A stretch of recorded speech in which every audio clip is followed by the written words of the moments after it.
지난주에 우리는 이야기 하나를 들었습니다. 소위 나란의 비유라고 하는 이야기였는데요.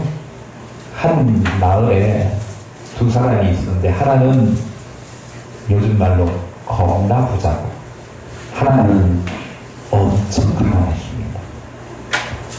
이 부자는 양도 소도 많이 있었습니다. 그런데 자기 집에 손님이 왔을 때 손님에게 대접하려고, 이 히브리 사람들은 손님 대접하는 것이 미덕이었고 그걸 아주 기쁘게 여기는 사람들이었기 때문에 손님 대접을 꼭 합니다. 자기 집에 찾아온 손님을 대접하려고 자기 양을 잡아야 되는데 자기 거는 그렇게 많이 있는데도 불구하고, 제가 이게 그 사람이 어떻게 부자라고요? 겁나 부자였어요. 겁나 부자.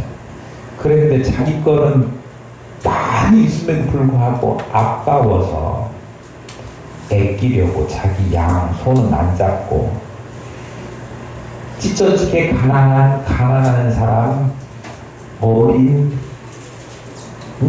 양, 새끼 한 마리 있는 거, 그거 하나 살려고 엄청나게 수고하고 애써서 산 새끼, 그거를 뺏어다가 잡아가지고 그걸로 손님 대접을 했어요. 그러니까 손님 대접하는 좋은 일을 하겠다고 남의 거를 강탈에다가 나쁜 일을 통해서 좋은 일을 하겠다는 이 심사가 엄청나게 이상한 거지요. 앞뒤가 안 맞는 모순되는 일이었습니다. 그 일을 나단이라고 하는 당시에 다윗 왕이 재직할 때 그 시절에 나단이라고 하는 선지자가 활동하던 시대였는데 하나님께서 나단을 보내가지고 다윗 앞에서 그런 이야기를 재밌게 하니까 왕이 듣고 재미있어 하기보다는 코에서 화끈거리는 노하는, 성경의 표현이 그렇다고 그랬어요. 화를 벌컥 냈습니다. 자기 이야기인 줄은 꿈에도 몰랐지요. 사실은 그 이야기가 자기 이야기였습니다. 자기는 하나님으로부터 받은 것이 많잖아요. 이스라엘을 통째로 받았고요. 그리고 지금 현재도 하나님께서 복을 주셔서 가진 것도 많고, 또 당시에 뭐 아내 많이 가지는 것이 정상적인 일은 아니지만 왕들은 보통 아내들이 많이 있지 않았습니까? 이미 자기에게는 아내도 많이 있었어요. 그런데도 불구하고 남의 여자, 그 여자를 자기 여자 만들기 위해서 살인하고 거짓말하고 뭐 이런 일들을 많이 저질렀던 사람이 바로 다윗이죠. 그런데 뭐 한 놈이 뭐 한다고, 제가 구체적으로 그런 이야기는 하지 않겠습니다. 뭐 한 놈이 뭐 한다고 자기 이야기 비유로 하는데 그 이야기 듣고 화를 벌컥 냈어요. 그런데 그놈이 누구냐? 그러니까 나단이 직설적으로 바로 다윗 당신입니다. 그렇게 이야기를 합니다. 그러니까 그 이야기를 듣고 나니 가만히 생각해 보니까 자기가 사람들은 속일 수 있었겠지만 하나님은 속일 수가 없었음을 깨닫고 바로 내가 잘못한 사람이구나, 내가 그 사람이구나, 그렇게 깨닫게 되지요. 그리고 하나님 앞에 회개합니다. 회개는 했지만 그에게 하나님께서 징계하시는 것은 막을 수가 없었습니다. 하나님께서 하나님께 회개하면 징계도 안 하시겠다, 안 하시겠거니 우리는 생각하지만 회개해도 우리가 저지른 일에 대해서 책임은 반드시 져야 됩니다. 그러니까 때때로 우리가 뭔가 어려운 일, 시험이 만나거나 뭐 이런 역경이 오거나 그러면 내가 하나님 앞에 잘못한 것이 있어서 내가 징계를 받는구나, 내가 잘못한 것은 무엇인가 라고 살필 줄 알아야 돼요. 내가 신앙생활 하면서 이런 거는 안 해야 되는 줄 알면서도 혹은 몰랐기 때문에 그렇게 한 것들이 없나라고 잘 살펴서 잘못된 것도 있거든 하나님 앞에 회개해야 돼요. 그러나 회개한다고 해서 다윗이 회개했어요. 그러니까 하나님께서 사하신다라고 하는 이야기를 나단 선지자를 통해서 선포하십니다. 우리 지난주에 했던 이야기예요. 처음 듣는 이야기처럼 그러시면 안 됩니다. 마스크 썼어도 제가 다 표정을 읽어요. 예. 그랬는데 징계하시는 징계가 뭐냐 그러면 너는 죽이지 않겠다. 그러나 너가 낳은 아이는 죽을 것이다. 오늘 그 대목이 나와요. 나단 선지자가 예고한 대로 다윗이 밧세바와 간음해가지고 낳은 그 아이를 치십니다. 그러니까 아이가 아파요. 아프기 시작해가지고 너무 괴로워하니까 그것을 아버지 다윗이 보고 내 죄 때문이구나 라고 단번에 압니다. 하나님 앞에 기도합니다. 하나님 용서해 주십시오. 그리고 우리 아이 살려주세요. 기도합니다. 금식하며 밤을 새우며 땅에 엎드려서 기도합니다. 금식이라고 하는 것은 목숨을 내놓고 하는 기도예요.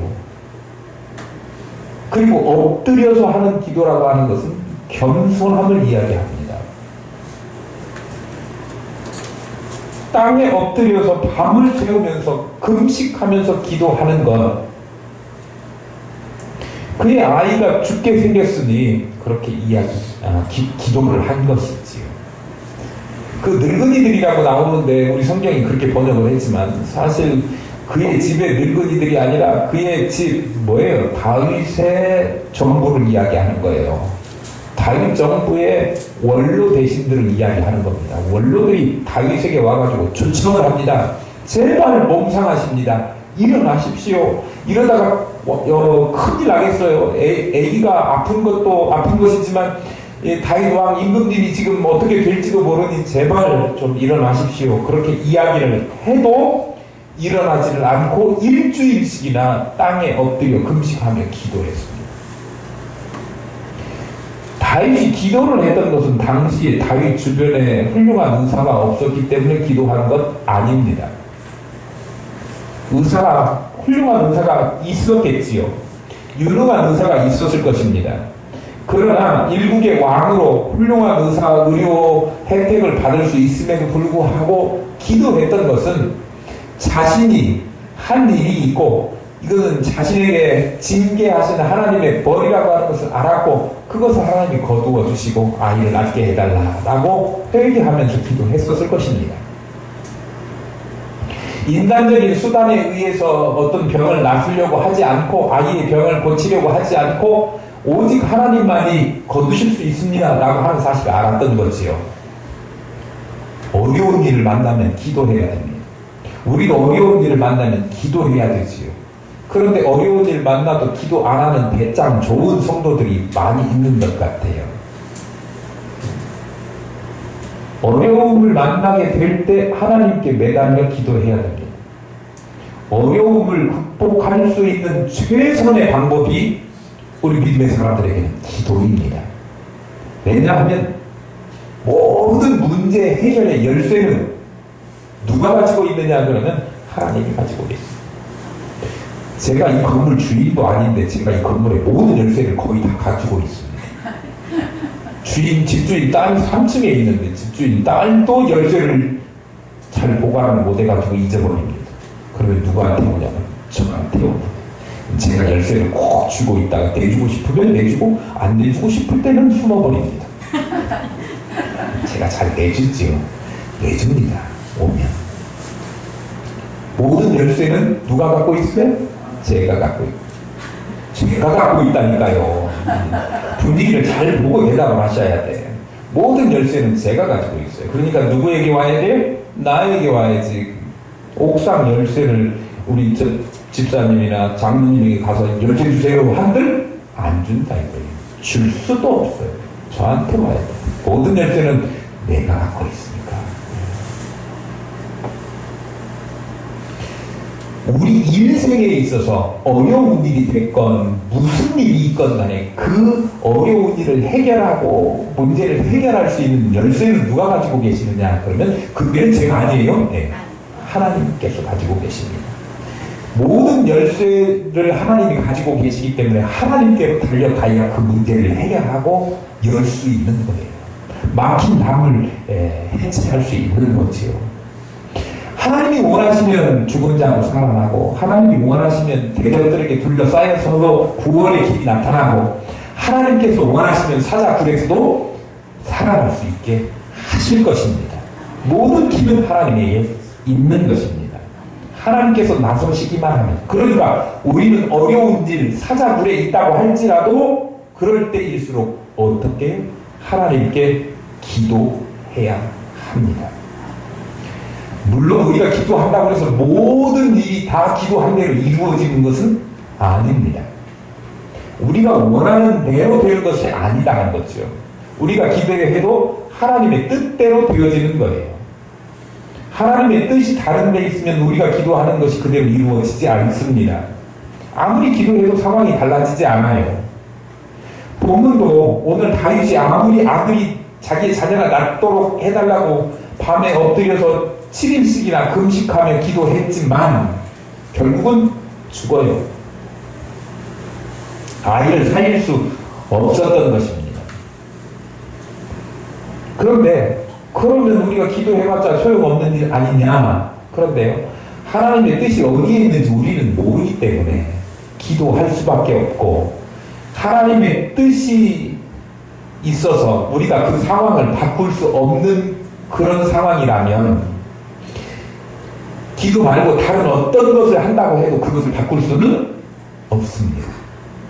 만약에 하나님의 뜻이라면, 하나님의 뜻과 내 뜻이 맞다고 하면 내가 간구할 때 하나님께서 들으셔서 그거를 바꿔주실 수 있으니, 기도는요, 하나님에 대한 확실한 우리가 선택할 수 있는 최선의 방법인 것입니다.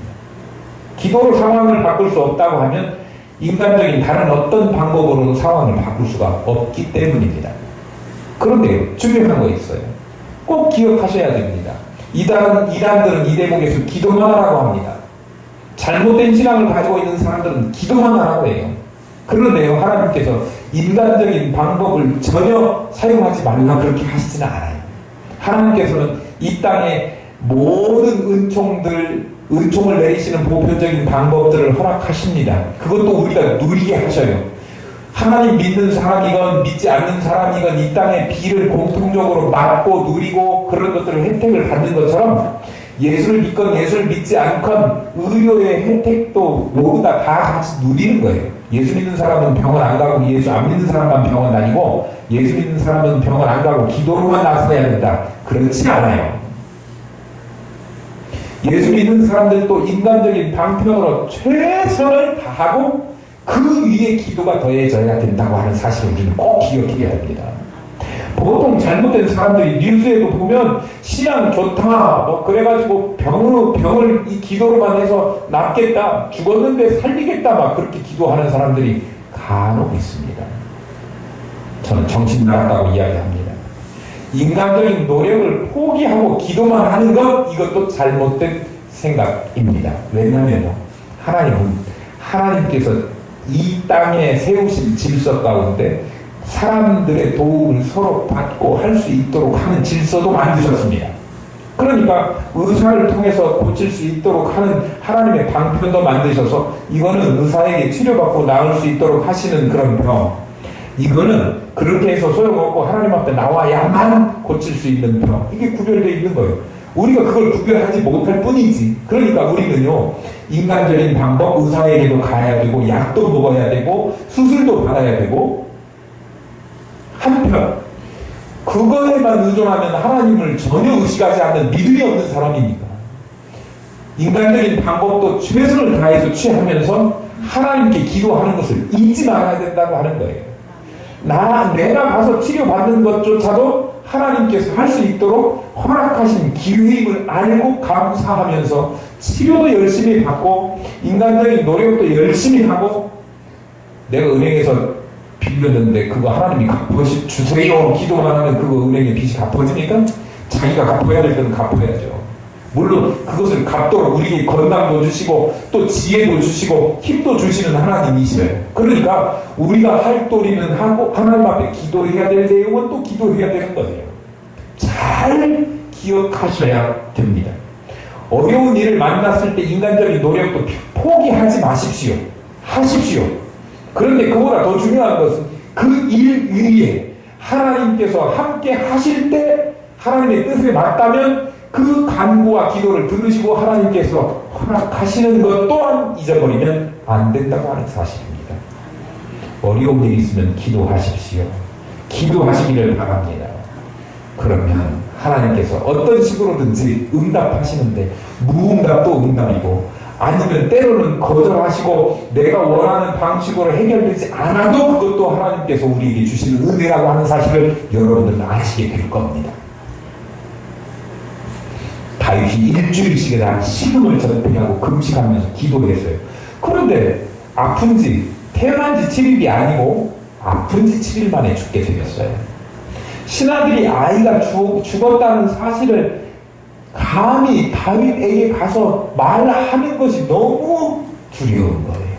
아프기만 해도 왕이 그냥 7일 동안 그 왕이 무릎을 꿇고 밥을 안 먹고 금식하면서 기도하는데 죽었다고 그러면 이제 이게 나라가 이게 왕이 어떻게 되겠는가 그 이야기를 참아 못하죠. 우리도요. 무슨 집안에 누가 돌아가셨는데 그 어른들한테 그런 이야기 전하면 그 어른들이 충격받아 같이 돌아가실까봐 이야기 못하고 숨기는 때 있잖아요. 종종 그럴 때 있습니다. 네.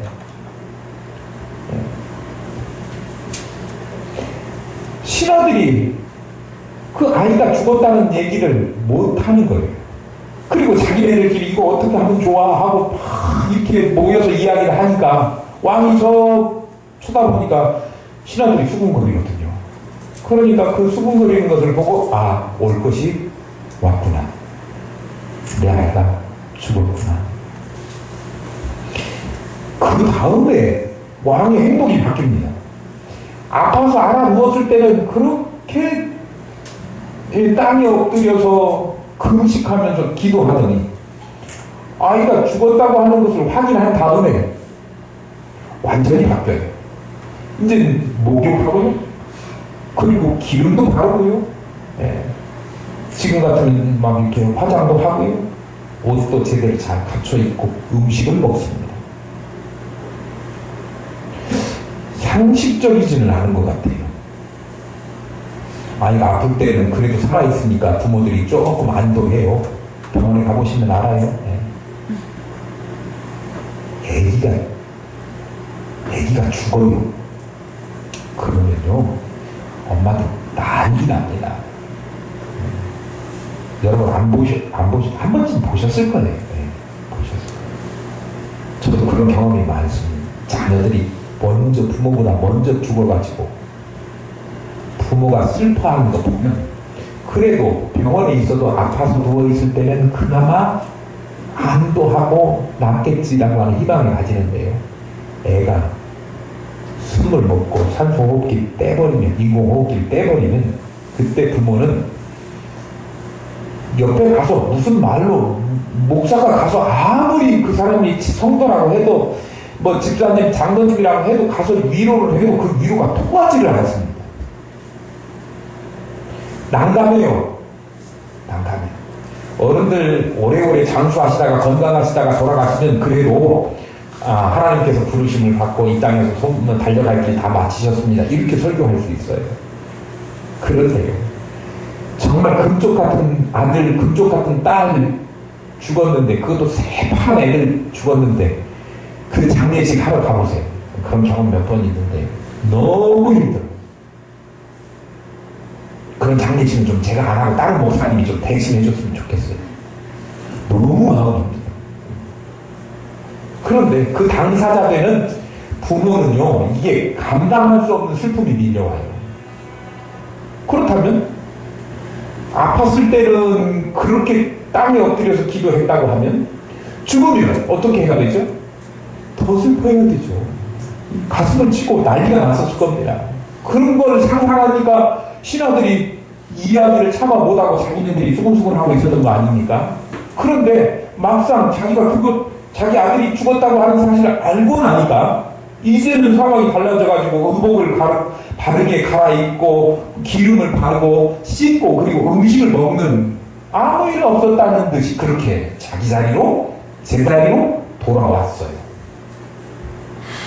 20절에 그렇게 기록하고 있습니다. 상식적으로 보이지 않습니다. 그런데 다윗이 이렇게 하는 것을 보고 신하들이 물어요. 아니 상식적으로 보면 금식하며 그런 것다가 오히려 더 슬퍼하실 것 같은데 어떻게 이렇게 하실 수 있습니까? 라고 묻습니다. 21절에. 그러니까 대답을 하는데 22절, 23절에 대답하는 말이 나오죠. 다시 한번 제가 읽어보겠습니다. 지금은 죽었으니 내가 어찌 금식하랴. 내가 다시 돌아오게 할 수 있느냐? 나는 그에게로 가려니와 그는 내게로 돌아오지 아니하리라 하니라. 23절에 죽었어. 이제 금식하고 기도하고 뭐 운들 돌아올 수 없어. 그러니까 이제 그거 안 할 거야. 보내신 이도 하나님이시니 거두어 가시는 이도 하나님이시고 욥의 고백처럼 나는 그걸 인정해. 내가 죽으면 그에게로 가서 그 아들을 만날 수 있거니와 이미 걔는 죽어서 살아있는 이 땅에 나를 만나러 올 수 없으니 이게 내가 할 수 있는 방법이 없지 않느냐. 하나님께서 거두신 것을 내가 그대로 인정한다. 그런 뜻이에요.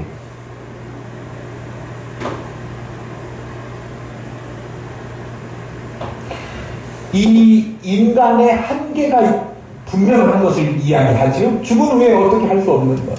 그리고 죽은 다음에 나도 다음에 가서 그 아들을 만날 수 있다라고 하는 나는 그에게로 갈 수 있으려니와. 그러니까 사후에 죽음으로 끝이 아니라 사후에 가서 다시 만날 수 있다고 하는 사후의 세계에 대한 생각이 그에게 있었음을 알 수 있지요. 사람은 한번 태어나면 누구나 다 죽습니다. 안 죽으실 분 한번 손 들어보세요. 다 죽어요. 조금 빨리 죽냐? 아니면 좀 일찍 죽냐? 그런 차이예요. OECD 국가 중에 우리나라가 2016년에는 4위로 올해까지 산대요. 근데 평균 수명이 85.7세 여자가, 남자가 80.5세라고 합니다. 그런데 지금은 더 늘어났어요, 수명이. 그런데 우리가 4등에서 16등으로 내려왔더라고요.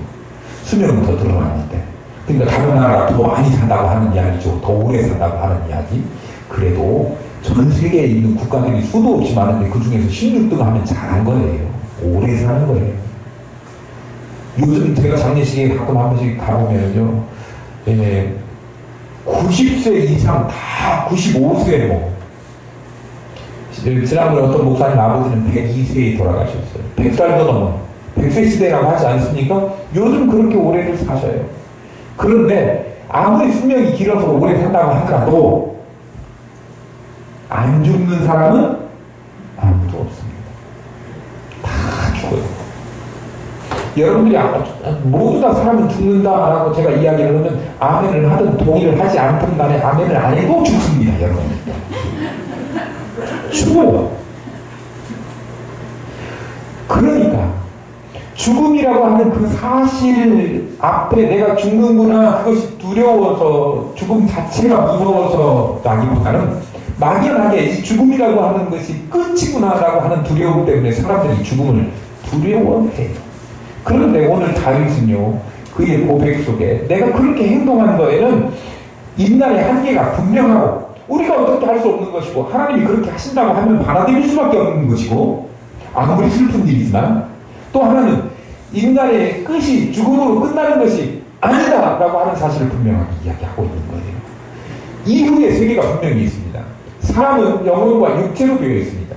육체는요, 죽으면 어떻게 해요? 요즘은 땅에 묻거나 아니면 화장을 하거나 뭐 그러죠. 그래서 흙으로 돌아갔지만 영혼은요, 태워도 없어지지 않고 잘라도 잘라지지도 않는 영혼은 영원한 세계로 가요.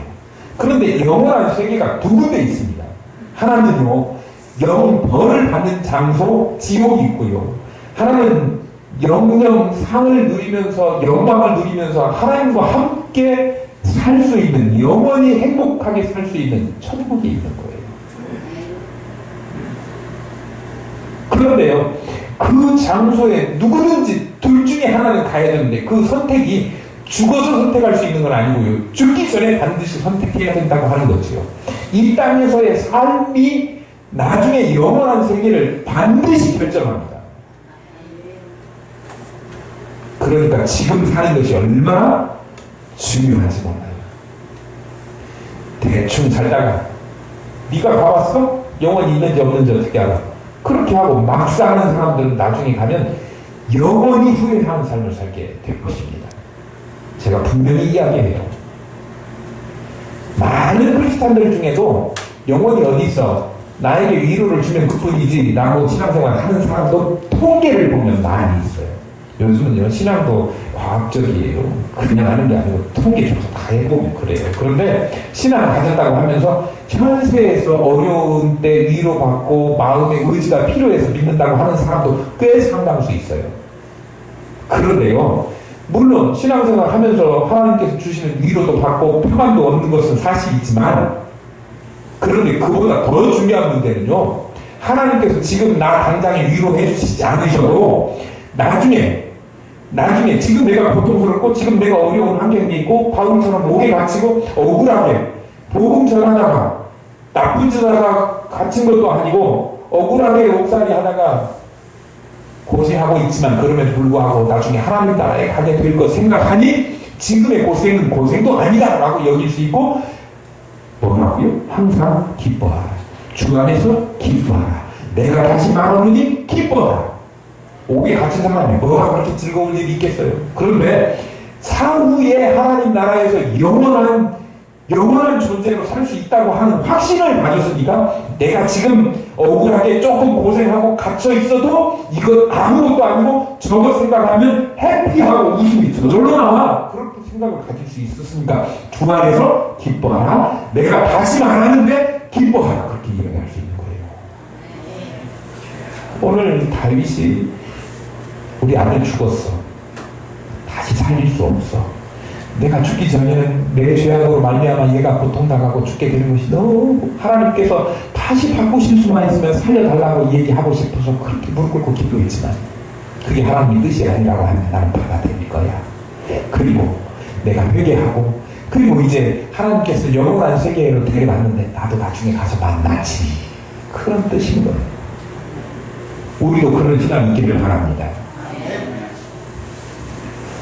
그래서 다윗은 바세바하고 간음으로 부지 중에 실수함으로 그래서 얻은 자식을 하나님의 징계로 중병 때문에 아버지 일인 만에 잃게 되는 그런 어려움을 겪게 되었습니다. 살려달라고 기도했습니다. 7일 동안 기도했습니다. 아무것도 안 먹고 기도했습니다.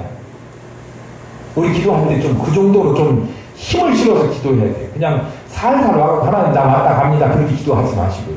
새벽에 우리 새벽 기도회 하는데 새벽에 오셔서 기도하실 때요. 조금 더 힘있게 좀 기도하시고 조금 더 오래 하나님을 만났으면 깊이 만나야 되죠. 하나님 앞에 들어가는데도 깊은 시간이 필요하잖아요. 일찍 나오십시오. 제가 일찍 문 열어요. 일찍 나와서 기도 오래 일찍부터 기도하시다가 말씀도 듣고 그리고 또 기도하십시오. 혹시 못 나오시면 집에서도 눈 뜨자마자 그때가 새벽 예배 기도 시간인 줄 알고 기도하십시오. 그냥 오늘 하루 눈 떴으니까 살아 그렇게 하지 말고요. 기도하십시오. 우리 코로나를 위해서도 기도해야 됩니다. 우리 교회가 지금 한참 부흥하려고 하는 도중인데 이 코로나 때문에 모이는 것도 힘들고 점심도 같이 못 먹고 얼마나 지금 그런 어려움 중에 있잖아요. 빨리 지나가게 해주십시오. 우리 자녀들 문제도 하나님 해결해 주십시오. 또 우리 직장도 좀 해결해 주십시오. 내가 몸이 아픕니다 하나님 이런 것도 해결해 주십시오. 깊게 기도하셔야 되는 거죠. 금식하며 엎드려서 기도했습니다. 자신의 잘못을 뉘우치며 회개하며 기도했습니다. 그런데 7일만에 하나님께서 데려왔습니다. 아이고 기도를 그렇게 열심히 한들 그렇게 목숨 걸고 기도한들 하나님께서 살려주시지도 않는데 헛되게 꽁탕이었네 허사였네 그렇게 생각하실 수 있어요. 그런데요 24절 25절에 보면 하나님은 바세바를 통해서 낳은 첫 번째 아들은 데려갔어요. 그런데 그 다음에 솔로몬이라는 아들을 주셨어요. 솔로몬이 그 다음에 낳은 두 번째 아들 아니에요. 두 번째 낳은 아들은 제가 언젠가 한번 보여드린 적이 있지만 삼무와 소박, 나단이라고 하는 그런 순서. 그 다음에 솔로몬이에요. 사무엘하 5장 14절에서 우리 그거 아들 이름들 살펴본 적이 있어요. 그런데 솔로몬이라고 하는 이름을 여기다가 딱 놓고 아들 죽은 다음에 바로 솔로몬 낳은 것처럼 이야기했어요. 왜 그래요? 다른 아들이 있지만 다른 아들보다 하나님께서 특별히 눈여겨보시고 그에게 은혜를 주시고 하나님께서 사랑하셔서 그에게 복을 주시고 그를 통해서 뭔가 이 이스라엘의 왕으로 세우시고 훌륭한 하나님의 은혜를 경험하는 그런 왕으로 세우실 것을 하나님이 미리 예고편으로 던져주시는 거예요. 솔로몬을 통해서 뭔가 이루어지겠다. 우리 잘 알고 있잖아요. 우리는 다 알고 있으니까. 다윗 다음에 솔로몬이 왕위를 이어받아요. 형들이 있는데. 그리고 지혜의 왕으로 불리워지고 솔로몬 당대의 이스라엘 그 왕, 통일국가 왕들 중에 최고의 부가가 나가돼요. 그리고 하나님께서 언약하신 대로 다윗은 성전을 못 지었지만 솔로몬 때에 가서 성전을 짓지 않았습니까?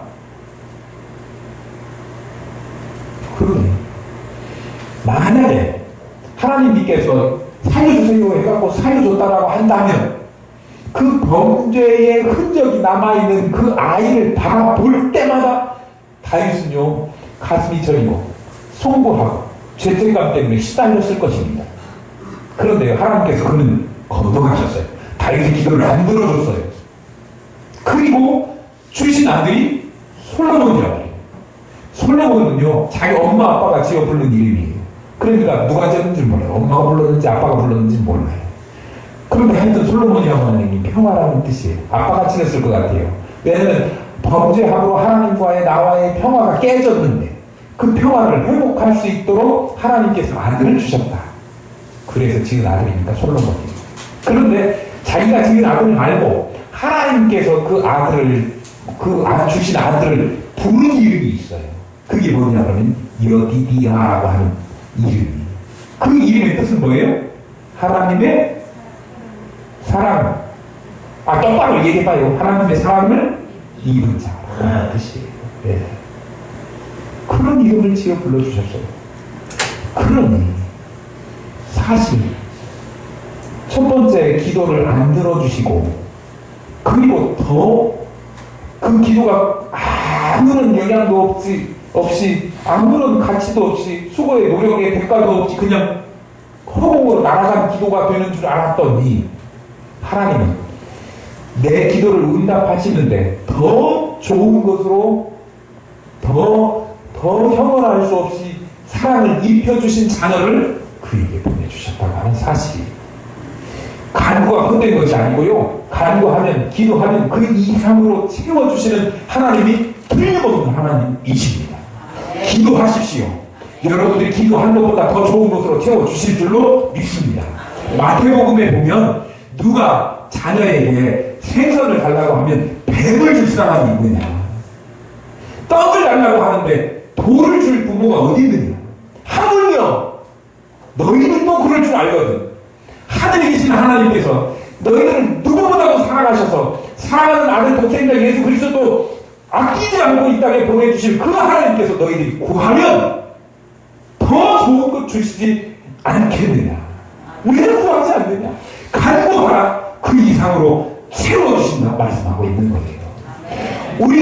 우리 연초에 시작하면서 믿음대로 되는 교회 미션 포리원 했잖아요. 안 됐잖아요. 기도했는데 안 됐어요. 아이고 이거 꼭 쳤네. 안 그래요. 포기하지 말고 기도하시기를 바랍니다. 내년 목표는 이미 정해졌어요. 미션 포리원 원스 모어예요. 하나님께서 이 기도한 거 반드시 더 크게 더 좋은 것으로 채워주실 줄로 믿습니다. 여러분 각자마다 오늘 우리 집사님 기도하신 거 너무 감동스럽고 너무 은혜가 됐어요. 어쩌면 그렇게 딱 우리가 기도할 내용들만 기도하시는지 몰라요. 그런데 그 중에 자기 기도도 있더라고요. 우리 아내도 교회 나오게 해주십시오. 우리 자녀들도 믿음 생활 잘하게 해주십시오.